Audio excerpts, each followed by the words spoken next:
Good afternoon and welcome to another episode of Engine Talk. On the table today I've got three engines I'm going to talk very briefly about, and one of them was actually the subject of the last engine talk, so let me start with that engine.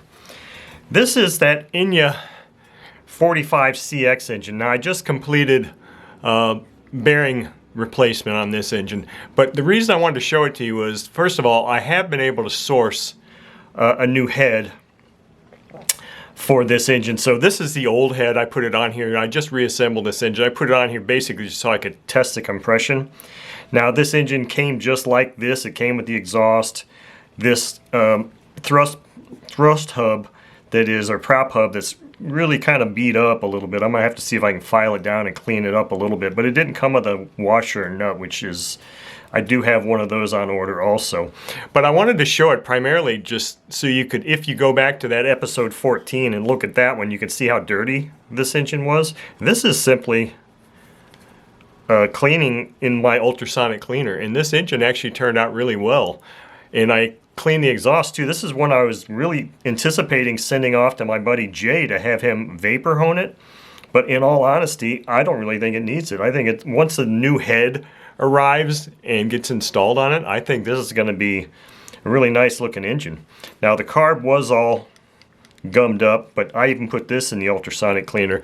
The only thing that I am questioning is this metal arm stock or not? To me this kind of just looks like a piece of brass that somebody cut and drilled and bent. But I've seen Enya throttle arms that look very similar to this in the past also. So, but this thing has incredible compression. This is an AAC engine. In fact, I can't even really turn it over by hand with this with not a prop stub on here, and since I don't have a washer and nut available in the right size off the top of my head here, I can't really do anything with it. But anyway, so that's the Enya CX45 engine. Unfortunately, we're gonna have to wait till next year before I can run this thing, but I think it's gonna be a good runner. I love Enya engines, and it's gonna look really fantastic once that new head arrives. So the next engine is another recent pickup here. This is best I can tell, and it looks like it's a Webra Webra Blackhead 61. So it's a 10 CCM cubic centimeter engine, 61. It does have a black head. And this engine, from what I can tell, dates back to around 1973, 74. That's when the reviews I found on it were. It looks very much like the Silverline in design, construction design. And I'm pretty sure that this is actually the stock Webra carb too, because the few little images I found, it looks like this is the stock carb. So this is a really nice engine. In fact, I'm going to clean this thing up, replace the bearings in it, and this is going to be one that is going to be on the for sale block. I'm not going to keep this engine just because of the fact that it's going to be a while before I would be able to run it anyway. So I think this one is just going to be one that I'm going to offer up to anybody who's interested in the continental United States. I have no idea what the manufacturer is of this exhaust, but it's a really cool exhaust. It's not exactly quiet, but it probably generates some serious power for this engine. So the only thing that I thought was kind of curious about this engine is that this rear cover is flat here on the top and bottom, and it's curved here, but yet the curve doesn't seem to match. Maybe it does. Maybe it's just that the gasket is sticking out. Maybe this gasket is not on here right. I think that's probably what the issue is that maybe whoever put this gasket on here had it turned 90 degrees, because that gasket should be cut out just like that. And that's probably something I'll look at. But anyway, this looks like a really nice engine. It's got really good compression. Should be a really screaming engine. Now, for the final engine in this episode is something that you won't see across my table very often, and that is, it's a truck engine, an RC truck engine. I do not know what the displacement of this engine is. It could be a 15, it could be a 12, I mean a 21, 18. I don't know. I won't know until I disassemble it and measure the bore. But so this is, I just picked this up today And the reason you don't ever see me mess with these engines very often is because you have to have a platform to run them. And I do. I mean, I've got an XTM accelerator in my garage right now that I could mount this on and run it. But so it's a little bit more challenging to do test runs of car engines for obvious reasons. You don't have, you know, easy access to a platform to put them on, and they're a little bit more involved in getting set up. But the other reason is that, plain and simple, car engines are really expensive.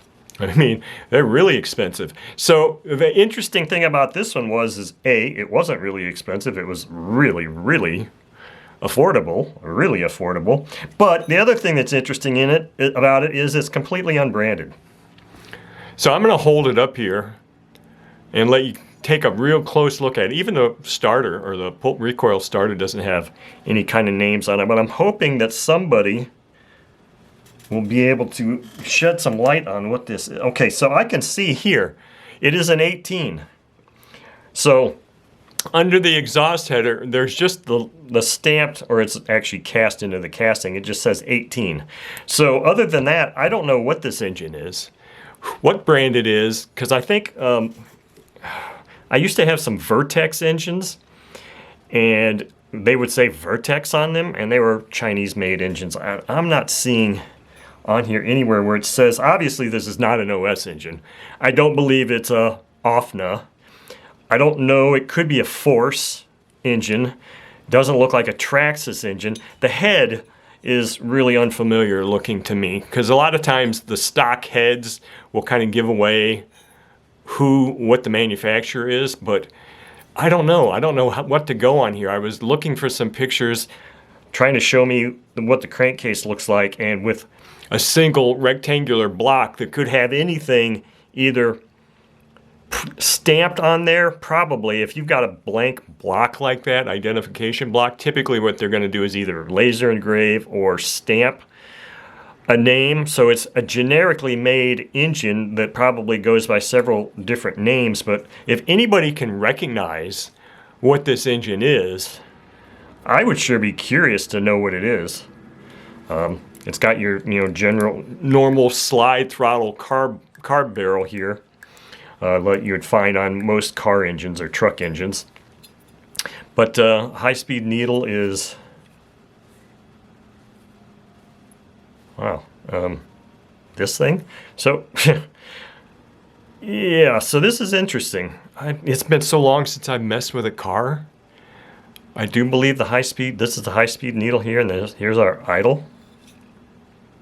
Boy, I don't know. Maybe this is going to be a carb that I take apart for the carb series that I'm doing, because honestly, no, this would be our low speed. This would be our high speed needle. And this, it's got a slot in it. It's maybe just to hold this in place. Maybe this just threads right into to whatever is inside this carb body here. So, who knows? But then you've also got this screw here. So I'm hoping that by looking at this carb, maybe somebody can tell me what this engine is, because you've got this screw here. You've got the high-speed needle, which is basically just a screw. You're just going to use a screwdriver for that. This appears to just be some kind of a retention mechanism to hold this whole assembly on here. And then, of course, you've got your low speed or your idle mixture screw here. And then this set screw that holds the throttle arm on, kind of like a Super Tiger type of thing. So I don't know what this engine is, but I sure would be interested to know what it is. If anybody can give me a clue as to what the name of this manufacturer of this engine is, that would be wonderful. I am kind of glad that I looked under here. I didn't take the header off or anything yet. I took the exhaust that came off of it, but I kind of figured I'd see at least a displacement under there. But it's just unusual that it's completely unbranded. But anyway, that is our engine talk video for today. So I'm looking for assistance with anybody that can identify this, and preferably if you can identify it, send me an image so that I can actually validate that too. So that's our engine talk video for today.